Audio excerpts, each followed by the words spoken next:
हार चुका था, वो भाग रहा था और जयचंद की सेना और जयचंद खुद लेकर के दौड़ रहा था कि उसको पकड़ लिया जाए।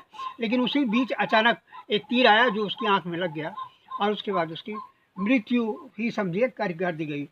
एक इतिहासकार ने ये भी लिखा है कि मृत्यु वहाँ उसके तीर लगने से नहीं हुई, बल्कि उसको वो उसने गिर गया था, तो उसके सैनिकों ने उसको ले गए गंगा किनारे और वहाँ पर उसने सबको, पूरे परिवार को बुलाया और सबसे कहा कि मैं अब जल समाधि लेने जा रहा हूँ।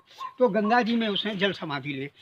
तो आप समझिए कि इतिहासकार, किसी भी इतिहासकार ने इस बात को नहीं लिखा है, क्योंकि हम उन इतिहासकारों की बात कर रहे हैं जो पहले के इतिहासकार थे, सम्राट जयचंद के समय में। एक विवादास्पद कहानी और आती है उसमें, जिसमें ये गद्दार कहा जाता, जो गद्दार थे वास्तव में उनका नाम तो नहीं आता पृथ्वीराज के साथ, लेकिन उसमें एक कथा इन लोगों को जोड़ दी कि संयोगिता का विवाह और मोहम्मद गौरी का आगमन, ये दोनों बातें निरर्थक हैं। न संयोगिता उसकी पुत्री है, बल्कि कुछ इतिहासकारों ने उसको बहन लिखा है और कुछ इतिहासकारों ने पुत्री उसको स्वीकार नहीं किया। और जो युद्ध के संबंध में बात है, वहाँ भी पृथ्वीराज चौहान ने उसको निमंत्रण नहीं दिया, तो इस कारण वो युद्ध में मोहम्मद गौरी से लड़ने नहीं गया।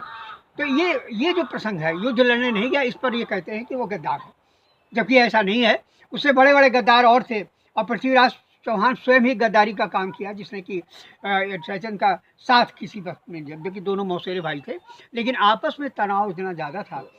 तो मैं समझ रहा हूँ कि ये प्रसंग जब यहाँ नवाब सिंह ने शुरू किया, तो मुझे भी लगा कि मुझ पर इसे लिखना चाहिए। नवाब चूँकि नेता हैं और अपने स्तर से वो काम कर भी रहे हैं, तो मुझे भी लेखक की हैसियत से मुझे चाहिए कि मैं इसको लिखूँ। तो आपकी पुस्तकें जो हैं, जो जयचंद पर गद्दारी का एक टीका लगता है, उसको धोने का काम करते हैं। काम नहीं करें, लेकिन कम से कम जनता के सामने रखने का प्रयास हमने किया है कि सम्राट जयचंद हिंदू सम्राट था। और काफ़ी विशाल पुस्तकें हैं, लगभग 500 पृष्ठों में आपने लिखी।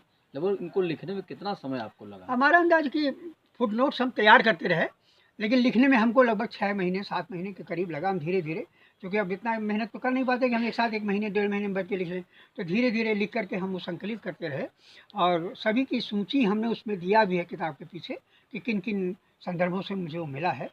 तो मैंने कोशिश की है कि ये एक ऐतिहासिक पुस्तक हो और इसके प्रमाण को लोग न विश्वास हो तो पढ़ करके सूचे दिए उसको पढ़ें।